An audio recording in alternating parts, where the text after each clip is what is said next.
Sex in marriage. This is not a topic of shame, but of divine design. God created sex. He blessed it. He designed it not just for reproduction but also for connection, healing, and spiritual oneness between husband and wife. So let us dive deep into this subject, the importance, the benefits, the dangers of lack of sex in marriage, and finally, the solutions and biblical guidance that bring healing and restoration. Part 1, The Sacred Design of Sex in Marriage. Let us begin by understanding that sex in marriage is holy. Genesis 2 verse 24 says, "Therefore shall a man leave his father and his mother, and shall cleave unto his wife, and they shall be one flesh." This is not just poetry. It is God's blueprint. Sex is the physical manifestation of the spiritual covenant between a man and a woman. When a husband and wife come together sexually, it is not just an act of the body, it is the reaffirmation of unity, of trust, of love, and of commitment. God created sex not just for pleasure or procreation, but as a tool of bonding. Sex is glue in a marriage. Part 2, The Benefits of Sex in Marriage. Let's now talk about some of the powerful benefits of sex in a godly marriage. 1. Emotional intimacy. Sex connects hearts. It softens anger, dissolves tension, and restores closeness. Regular intimacy reminds couples, "I choose you again." 2. Stress relief and physical health. Scientific research supports that sex reduces stress, boosts the immune system, and promotes overall health, but more importantly, it gives emotional safety in a stormy world. 3. Spiritual bonding. In 1 Corinthians 7 verses 4-5, Paul writes, "The wife does not have authority over her own body, but yields it to her husband. In the same way, the husband does not have authority over his own body but yields it to his wife." This shows that sex in marriage is not about dominance but about mutual love, service, and sacrifice. 4. Protection against temptation. Sex in marriage is a spiritual defense. 1 Corinthians 7 verse 5 says, "Do not deprive each other except perhaps by mutual consent and for a time, so that you may devote yourselves to prayer. Then come together again so that Satan will not tempt you." When a couple neglects intimacy, the door to sexual temptation outside marriage often cracks open. Part 3, The Dangers of Sexual Neglect in Marriage. Now let's talk about what happens when sexual intimacy is withheld, neglected, or weaponized in marriage. 1. Emotional distance. Many marriages die not from one big fight, but from years of slow disconnection. When sex fades, communication weakens. Resentment grows. Intimacy dies. 2. Infidelity and frustration. While no excuse justifies cheating, the reality is that many men and women fall into temptation because their marriage beds became cold. When we fail to meet each other's needs, the devil offers counterfeit pleasures. 3. Bitterness and division. When one partner repeatedly refuses sex, not for medical or emotional reasons, but as a form of punishment or control, it breeds silent wars in the home. This is not God's plan. 4. Spiritual vulnerability. A sexually unhealthy marriage can lead to prayerlessness, lack of unity, and even open doors to the enemy's manipulation.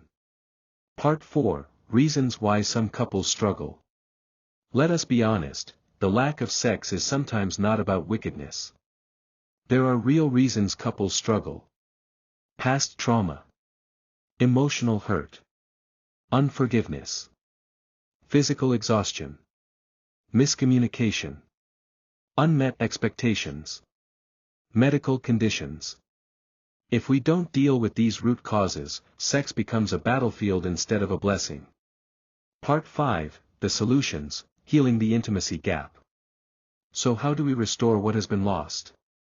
1. Honest communication. Sit down with your spouse. Talk. Cry if you must. Share what you miss. Be vulnerable. Be kind. Healing starts when silence ends. 2. Forgiveness and healing. Some people withhold sex because of offense or bitterness. Release it. Forgive. Get help. You cannot build intimacy on buried pain. 3. Seek professional or spiritual help. If the issue is medical, talk to a doctor. If it's emotional, consider counseling.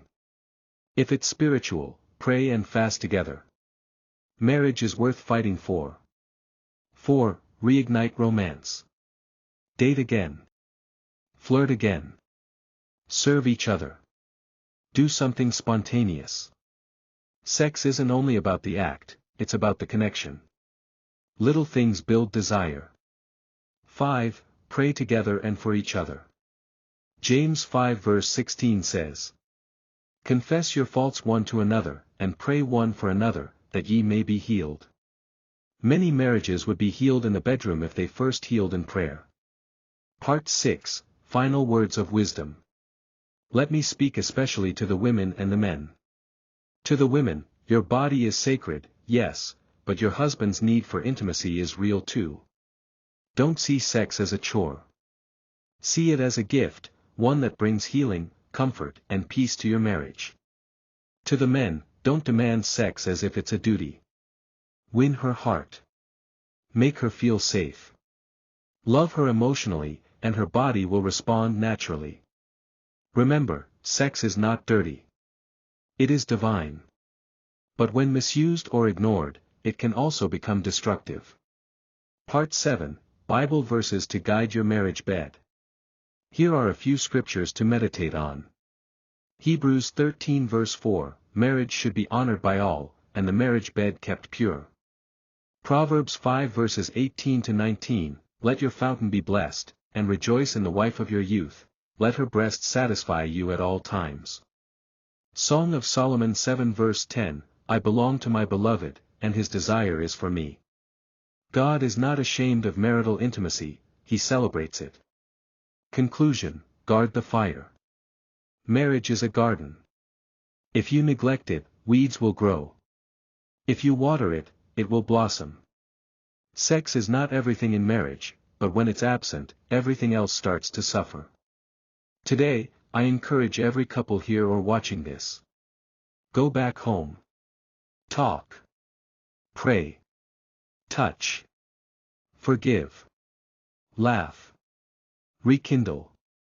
Let your marriage bed be a place of love, not warfare.